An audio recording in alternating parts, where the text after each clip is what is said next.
स्वामी समर्थ कसे आहेत तुम्ही? मी तुम्हाला दिवाळीच्या सणानिमित्त खूप शुभेच्छा देते. तर आमची सुद्धा सर्व दिवाळी बनवून झालेली आहे. तर आज आहे लक्ष्मीपूजन आणि लक्ष्मीपूजनाच्या निमित्ताने आम्ही मुलांना कपडे घेण्यासाठी डीमार्टमध्ये आलेलो आहोत. तर इथे थोडासा आम्हाला उशीर झाला बरं का कपडे घ्यायला.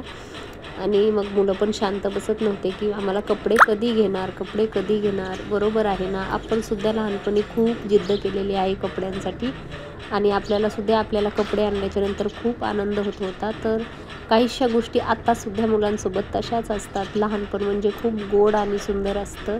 प्रत्येक गोष्टीचा आनंद असतो लहानपणी.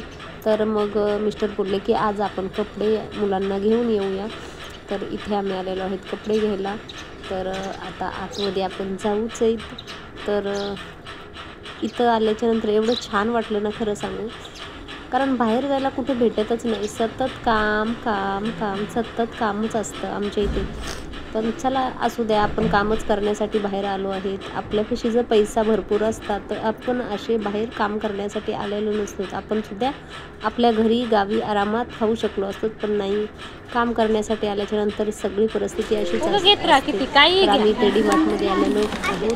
तर कपडेच घेण्यासाठी बदामाचं त्या दिवशी 1 किलोचं पॅकेट आणलेलं ना, काय करायचं? घ्याव्याशा वाटल्या की मग मिस्टर घेतात, कारण ते माझं काही ऐकत नाही. खाण्यापिण्याच्या गोष्टी त्या दिवशी कितीला आणलं होतं तुम्ही? खूपच असे आवड तेवढं खाणार नाही घेतच असतात त्यांनी. तर पॅकेट मावल्यावाले सर्व किराणा भरून झालेला आहे.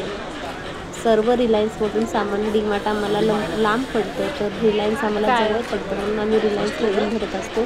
पण रिलायन्समध्ये कधी कपडे नसतात म्हणून आम्ही डीमार्टमध्ये हे पाहिजे का बघ. तर इथे मुलांना मोठ्या मुलाला 2 शर्ट घेतले छानपैकी, 2 पॅन्ट घेतल्या. आणि एवढ्या पॅन्ट शर्ट मोठ्या मुलांचे एवढे कपडे महाग आहेत, खरंच खूप महाग आहे. तर मुलाचे झाले 3,000चे आणि मुलीचे 2,000चे. म्हणजे छोट्या मुलांना नवीन जुनी सेम ऑर्डर घालायला झाली बाजू. कपड्यांच्या खूपच किमती आहेत डीमार्टमध्ये.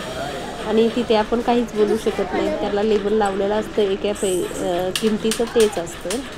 तर खूपच असं महाग आहे तिथे कपडे. तर मग आमचे सगळे कपडे घेऊन झाले. मग आम्ही बाहेर आलो आणि मग मी ठरवलं की आपण थोड्या वेळ थांबूया इथं. आपल्याला कुठल्याही प्रकारची गडबड नाही घरी जाण्याची. तर तुम्ही पाणीपुरी खा, भेळपुरी खा, मस्त आपण एन्जॉय करू. आज दिवस तुमच्यासोबत अख्खा दिवस राहणार. तर मग आम्ही इथे भेळपुरी खाल्ली, पाणीपुरी खाल्ली. मुलीला तर खूपच छान वाटत होतं, कारण तिला पप्पासोबत वेळ घालवायला खूप आवडतो. तर मग खूपच त्यात मजा वाटत होती, एन्जॉय वाटत होती की बाप्पा आपल्यासोबत आहे. कारण कामानिमित्त त्यांनी जमत नाही आमच्यासोबत राहिलं.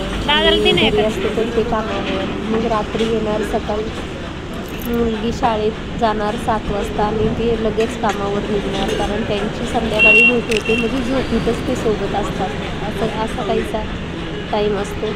तर तिला पप्पांसोबत राहता येत नाही. तर बघा, व्हिडिओ आवडला